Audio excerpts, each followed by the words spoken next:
Hey there, Pathfinders, wild ones. I thought I'd give you some tips out in the bush today. We're going to go off track, do some bush bashing, climb a hill, walk along a ridge, give you some pointers while out in the bush. Hopefully it's advice you can use yourself when you go out with a group or on your own, whether it's for fun, for a challenge, on an expedition, orienteering, you name it, just to see nature. Aussie bush is beautiful. Sometimes it can be tricky navigation wise, sometimes it can be thick bush that you're pushing through, but it's all something that I recommend going out there and experiencing for yourself. Once you've overcome those challenges, you feel like you've accomplished something. Where we want to go is up this hill. Now if I look on the map, there's a bit of a gully I could go up. Sometimes that can be overgrown because it's a wetter spot. Here, it looks all overgrown. You just have to put your head down, arms up, and push through. Trying to find an easy ways. The wombat trails, the wildlife trails can sometimes lead you astray if you follow a little, what looks like a path, little clearings.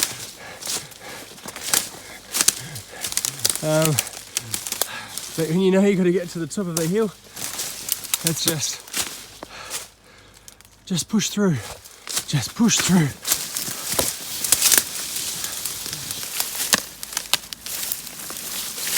But get caught. Might trip you over. Either untangle yourself, or if you have a knife handy, a knife is always good in the bush. Whether it's for freeing yourself from some thorny vines or for making some chopsticks for yourself because you forgot your utensils. And then you can put your map away, your compass away, so it doesn't get caught up and lost in the bush in this type of undergrowth. So all you've got to do is plough through it. And I know I'm heading uphill. I know I just got to go uphill. If I detour around a thicker bit of bush, than this, going across the hill, I can't keep going this way because I've got to go up. Slow and steady, save the energy. If you try to rush up the hill, you can lose energy fast. If you know you're going to go a steep hill, if you're going on a bit of an expedition or a bit of a hike in the weeks leading up to it, go walk the steep hills near your place. Go do some stairs.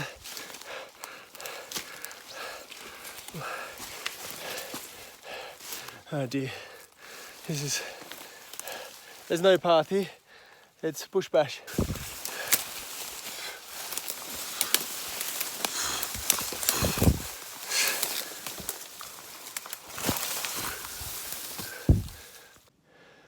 If you are pushing through thick bush and you're part of a group, it's good to take turns. Let the front person do some of the heavy duty work for a bit and swap over. Rotate the hard work so you're not all tiring yourselves out. Don't split up your group. Stay together. Always within a shout of each other. Sometimes on a broad ridge top, you may want to spread out just so you can keep an eye on where the ridge is, like where if it's turning, if you're looking for gullies or checkpoints. But yeah, otherwise, when it's thicker bush, going in a single file line makes the work a lot easier for all of you. The safety things, make sure you have a first aid kit and know how to use it. Always take a head torch, even if it's a day walk. Amount of times people have gone out and day walk and it's just taken a lot longer. Like if you're going through thick bush, steep hills, it slows the progress right down. If you don't know where you're going, it can take longer navigation wise. You come back in the dark. Head torches or torches of some sort are a must, even for day walks. This is an old track and it's a bit overgrown, but you can still get an easy route by following where the track used to be. There's a bit of a channel through where the trees aren't there anymore. Behind me, that's where I'm walking. Sometimes it gets trickier navigation at night. You see this way, you see all the treetops. This way, as I walk further, you'll see it's clearer behind me. You can see the sky, so you know that there's clearing there. Another thing you look out for, if you're following a ridge top, you can see in the daytime, you can see where the sky is each side. You know you stay on the high point, you know you're roughly in the middle of the ridge by looking each way and seeing that it starts dropping off. Okay, I know I'm meant to take a side route, a spur off to the side here. So I've lost my low point on my right. I know the spur is going down on the right, so I'm going to move over that way, even though it's away from my clearer space, to find the gully. And that way I can circle around the gully and I know I'll hit the spur I want to hit. On this topographic map, we have a ridge, we have a spur, ridge, spur, a fire trail, old walking track that doesn't really exist anymore. Usually, on a narrow point especially, it should be a lot clearer and easier to walk right in the middle of the ridge. But if it gets quite broad and there was no old track like there would be here, it could be overgrown and quite thick.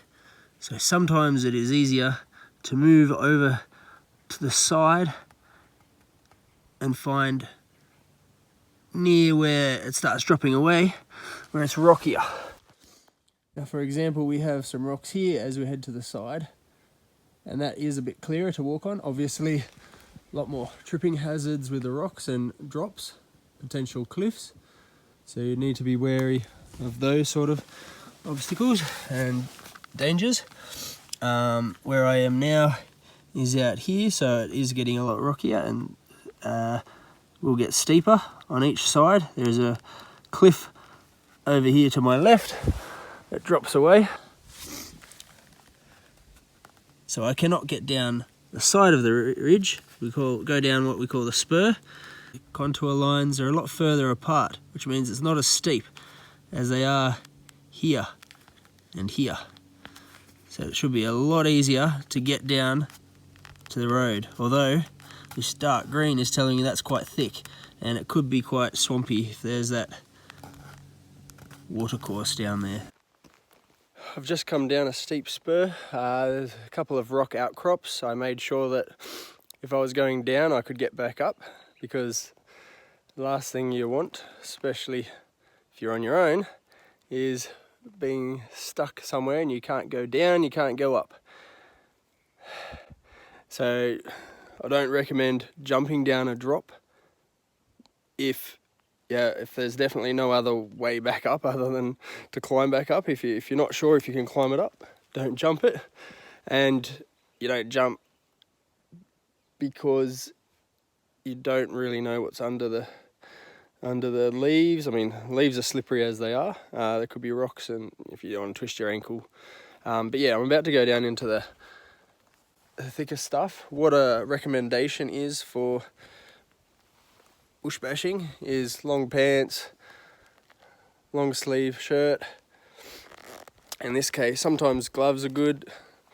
If you have a map with a map cover, use that as a shield against the underbrush. You get scratched up otherwise in some areas. Gaiters, I've got little ones on at the moment, but if you have gaiters, protect you a little bit from snake bites as well, but stop sticks getting down into your socks. You have the longer gaiters, gonna protect them a lot better. That can be really annoying when you get sticks and stones down in your shoes. You're always having to stop, or once you get a blister if something gets in there as well. Oh, I better keep going. When you're walking in thick stuff, just be careful where you're putting your feet. There's a hole there. This is where having the long sleeves is very useful. I'd still suggest lightweight clothes, even if they are long, because it gets hot, especially in the summer, as you're pushing through the bush and the sun on you, and it's not swampy and it's clear to cross the river. This is beautiful. I do have to be wary. I could jump out there, it could be solid, or my foot could drop down to my knees into that. I've done that before. Let's test it for you guys. You can see. I didn't just jump out, I tested it. Some parts of the creek can be quite slushy. So if you are doing a creek walk, this is beautiful and should be right, but there are patches where you can sink down, and I've had a friend lose a shoe. He's gone down to his knee and walking in the creek before. We had to dig him out, otherwise he would have lost his shoe. He could barely get his foot out. It was like quicksand. I know that there will be a track up in the other side, a well-used track, fire trail. So I can push up there and find a trail, or I can walk along here. It's just as nice. I can move quicker on a hard-packed trail. It looks fairly clear over there at the moment, so might be a good opportunity to move up onto that.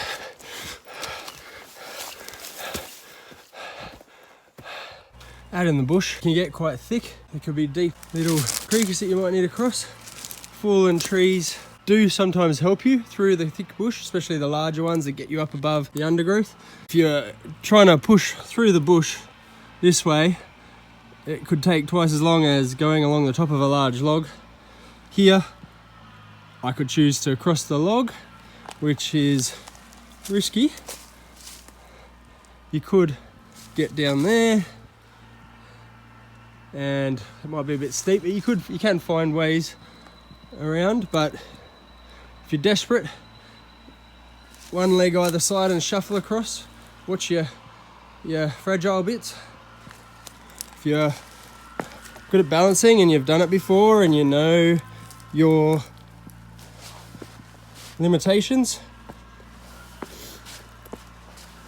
they do create little highways through the bush. Hit the trail. It's a nice feeling when you hit a trail, especially when you've been slogging it through the bush and you're like, when am I going to get to this trail? And if you're on a deadline or you want to be to a campsite by dark, it's where you can make up time. One last thing before I let you go out and explore the bush.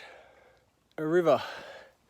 Now it's not a big creek, it's a bit of a catchment area up there, but this used to be level across here. They wanted the water to go under. The water had other plans, and with a lot of rain, this whole concrete area just got washed away downstream, and they did it a couple of times. With all the floods or the rain that they got, they had to alter their plans. You can see they've probably smashed up the old concrete. That was what's left of it. They had to change it entirely because nature has its own rules. So if there is a lot of rain planned for when you are going out, it might be good to think about not camping beside a creek. Head for a higher ground, safer if you do get a flash flood.